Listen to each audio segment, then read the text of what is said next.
Bismillahirrahmanirrahim. Assalamu alaikum students. Welcome to Data Communication and Computer Networking Lab.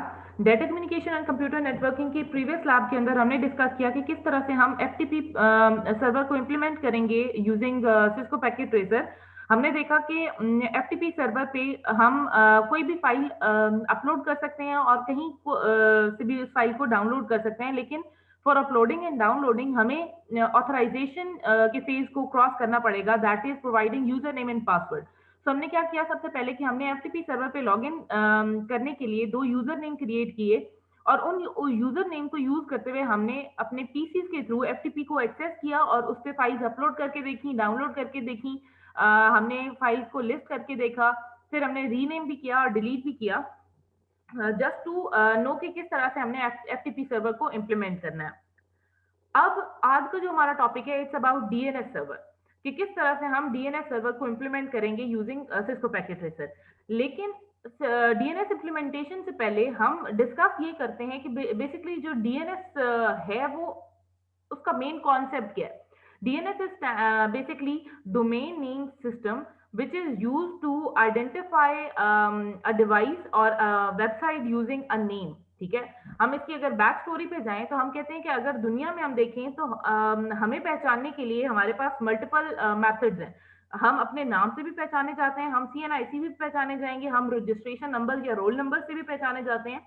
Let's suppose घर में मैं अपने नाम से पहचानी जाती हूँ, स्कूल में, कॉलेज में, यूनिवर्सिटी में मैं रजिस्ट्रेशन नंबर से पहचानी जाती हूँ, एंड नादरा के जो डेटाबेस है उसमें मैं अपने CNIC से पहचानी जाती हूँ. ठीक है, अगर मैं रियल लाइफ में अपने आईडी कार्ड नंबर को से खुद को इंट्रोड्यूस करवाना शुरू कर दूं, so it's very difficult for normal person to remember my ID card number, क्योंकि इंसान ह्यूमन मेमोरी जो है वो नंबर्स को याद रखने में बड़ी वीक है एज कम्पेयर टू अगर नेम बताया जाए तो नेम याद रह जाता है लेकिन नंबर याद रखना इम्पॉसिबल है.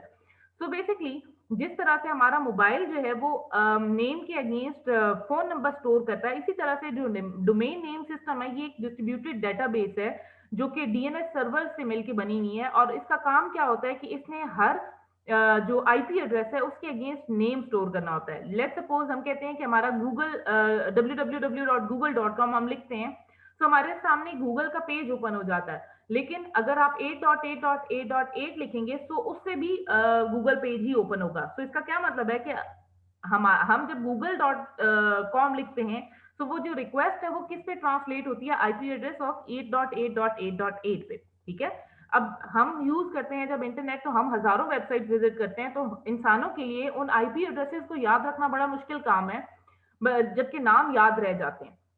सो बैकएंड पे एक डेटाबेस प्रोवाइड की गई है जिसके अंदर हर नेम के अगेंस्ट जो आईपी एड्रेस है वो स्टोर कर दिया गया. तो आप जब नाम लिखते हैं तो वो नाम उस आईपी पे ट्रांसलेट करने की जो जिम्मेदारी है वो डीएनएस सर्वर की या डीएनएस की है, डोमेन नेम सिस्टम की है. ठीक है, तो हम देखते हैं कि किस तरह से हमने डीएनएस सर्वर को इम्प्लीमेंट करना.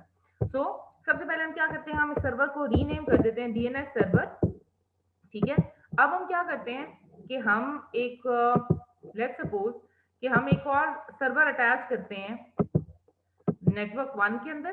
ठीक है, और इसको कनेक्ट करके इसको आईपी एड्रेस असाइन करते हैं. सबसे पहले हमने कनेक्ट किया, उसके बाद हमने आईपी असाइन करना है इसको, क्योंकि ये नेटवर्क 1 में है तो इसको नेटवर्क 1 का ही आईपी एड्रेस हम असाइन करेंगे. तो हम लिखेंगे 192.168.1.10. लेट्स सपोज इसको हमने असाइन कर दिया. ठीक है, और गेटवे इनका क्या था, 192.168.1.1. अगर आपको ये टोपोलॉजी याद नहीं है कि किस तरह से इसको हमने बिल्ड किया था और इसके आईपी एड्रेसेस क्या हैं, तो जो हमारी 6.1 वीडियो है उसको अगर आप विजिट करेंगे which is HTTP server implementation, तो आपको वहां पे ये सारी इंफॉर्मेशन मिलेगी कि हमने किस तरह से अपनी कॉन्फ़िगरेशन की थी इस टोपोलॉजी की. सो हमने गेटवे सेट किया था 1.1, तो हमने इस सर्वर को आईपी असाइन किया 1.10 का और हम क्रॉस कर देते हैं. ठीक है, इसको हम कहते हैं, लेट्स सपोज ये गूगल का सर्वर है. ठीक है, तो हम कहते हैं google.com. ठीक, अच्छा, अब हम क्या करते हैं कि हम इसको ओपन करते हैं, सर्विसेज पे जाते हैं और एचटीटीपी सर्विस में इंडेक्स पे जहां पे सिस्को पैकेट ट्रेसर लिखा हुआ है यहाँ पे हम लिख देते हैं google.com. ठीक है, और उसको सेव कर देते हैं. और दूसरा काम हम क्या करते हैं कि अपने डीएनएस सर्वर पे जाते हैं और हम कहते हैं कि यहाँ पे सर्विसेज में हमारे पास डीएनएस सर्वर मौजूद है, ठीक है। डीएनएस सर्वर को सबसे पहले ऑन करेंगे, उसके बाद हम कहते हैं कि हमारे पास google.com की जो भी हमारे पास रिक्वेस्ट है वो आपने भेजनी है 192.168.1.10 पे, ठीक है। तो ऐड कर दिया हमने, ठीक है। दोबारा बताती हूँ, जो नेम है वो हमने google.com जो सर्वर का नाम है वो रखा, और हमने बताना डीएनएस को हम बता ये रहे हैं कि जब भी यूजर लिखेगा google.com तो उसकी रिक्वेस्ट कौन से सर्वर पे जानी चाहिए, 1.10 पे, ठीक है। तो अब हम क्या करते हैं, ऐड करने के बाद हम देख लेते हैं एक दफा कि हमने सर्विस को ऑन किया, ऑन सर्विस ऑन है और हमने रिकॉर्ड ऐड कर दिया, ठीक है। तो अब हम क्या करते हैं कि हम पीसी ओपन करते हैं। अगर आपको याद हो तो हमने जब एचटीटीपी पढ़ा था तो हम यहाँ पे आईपी एड्रेस लिखते थे 192.168.2.10 या कुछ भी आईपी लिखते थे, तो हमारे पास एक पेज ओपन होता था सिस्को पैकेट ट्रेसर का, ठीक है। तो अब हम यहाँ पे आईपी की बजाय मैं लिखती हूँ google.com, okay. So request unresolve आ रही है, ठीक है। अगर मैं यहाँ पे लिख रही हूँ, मैं यहाँ पे लिखती हूँ google.com, ठीक है। जब गो पे क्लिक करती हूँ तो होस्ट नेम अनरिजॉल्व, ठीक है। जिसका मतलब क्या है कि डीएनएस आपने बना तो दिया लेकिन आपने पीसीज को बताया नहीं है कि जब आप google.com जब भी कोई यूजर क्लिक करेगा तो उसने रिजॉल्व कहाँ से करवाना है, ठीक है। तो इसका सोल्यूशन क्या है कि आपने यहाँ पे देखें डीएनएस सर्वर पे आपने आईपी सेट नहीं किया, तो डीएनएस सर्वर का मैं आपको आईपी एक दफा दिखा देती हूँ क्या है, 192.168.2.10। तो इसका मतलब क्या है कि जब भी google.com की रिक्वेस्ट जाएगी पहले वो डीएनएस सर्वर के पास जाएगी, वहां से वो एड्रेस लेगी कि ये रिक्वेस्ट कौन से सर्वर कौन से आईपी एड्रेस पे जानी चाहिए। तो हमने चूंकि google.com के अगेंस्ट जो आईपी सेव किया हुआ है वो 1.10 का है, तो रिक्वेस्ट 1.10 पे तब भेजी जाएगी, ठीक है। इसलिए होस्ट नेम अनरिजॉल्व का एरर आ रहा है। तो 192.168.1. जो डीएनएस सर्वर है इट्स 2.10, ठीक है। तो हमने इसको कॉपी किया और हर डिवाइस को हम बता रहे हैं कि डीएनएस सर्वर का एड्रेस ये है, ठीक है। इसी तरह से हम यहाँ पे भी बता देते हैं और इस पीसी को भी बता देते हैं कि डीएनएस सर्वर का एड्रेस ये है, ओके। अब हम क्या करते हैं, PC2 को ओपन करते हैं दोबारा से। अब हम यहाँ पे लिखते हैं, हमने इस सर्वर को भी देख लेते हैं कि डीएनएस, अच्छा ये 2.10, और इस सर्वर को भी ओपन करके देखते हैं कि आईपी सर्वर डीएनएस का एड्रेस नहीं है, ठीक है। तो हमने असाइन कर दिया। अब ओपन करते हैं वेब ब्राउजर, यहाँ पे लिखते हैं google.com, ठीक है। तो जब हमने google.com किया तो HTTP रिक्वेस्ट को शिफ्ट करके google.com तक ये सर्विस पहुंचा दी गई है।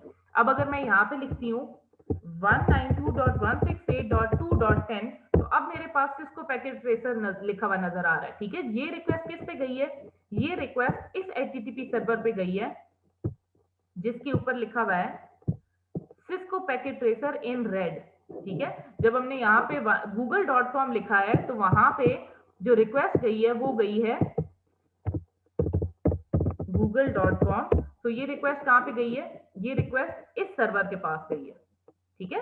तो हम अगर एक और यहाँ पे आईपी सर्वर प्लेस करें तो हम कहते हैं, हम यहाँ पे एक और सर्वर प्लेस करते हैं विच इज 192.168.1.5 कर देते हैं, ठीक है। और इसको हम गेटवे बताते हैं 192.168.1.1 और इसको हम ओके 192.168.1.1 और इसको हमने डीएनएस का एड्रेस भी बता दिया, ठीक है। अब हम क्या करते हैं कि हम इसको रीनेम कर देते हैं, यहाँ पे सर्वर 3 की बजाय मैं कह देती हूँ ये जीमेल का सर्वर है, ठीक है। और मैं HTTP में जाके इसको यहाँ पे चेंज कर देती हूँ, यहाँ पे मैं लिख देती हूँ gmail.com, ठीक है। सेव किया, ओके। अब हम क्या करते हैं, डीएनएस को ओपन करते हैं। डीएनएस में जाके पहले हमने google.com की एंट्री की है, अब हम करते हैं gmail.com की एंट्री, gmail.com, ठीक है। और हम यहाँ पे लिखते हैं 192.168.1.5 जो इस नेट जो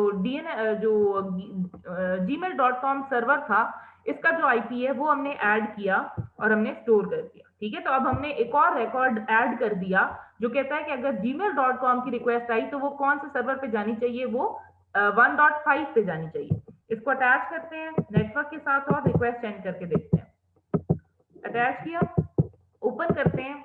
अब मैं यहां से लिखती हूँ gmail.com। ठीक है, ओके। gmail.com के सर्वर को हमने आईपी असाइन किया है 192.168.1.5, 1.1 गेटवे एंड 2.10। ओके, और सर्विस भी ऑन है और एडिशन भी हो चुकी है। सही, तो अब हम gmail.com, ठीक है, तो जब हमने gmail.com की रिक्वेस्ट की तो ये gmail.com की रिक्वेस्ट इस 1.5 पे गई है। अगर मैं इसकी जगह google.com लिखूं तो मेरी रिक्वेस्ट जो नीचे वाला सर्वर है विच इज दिस वन, इस पे गई है। अगर मैं यहाँ पे 192.168.2.10 लिखूं तो मेरी रिक्वेस्ट जाएगी इस वाले सर्वर पे। ठीक है, इसको हमने कोई नाम नहीं असाइन किया हुआ फिलहाल, तो इसलिए हम इसे IP के थ्रू एक्सेस कर रहे हैं।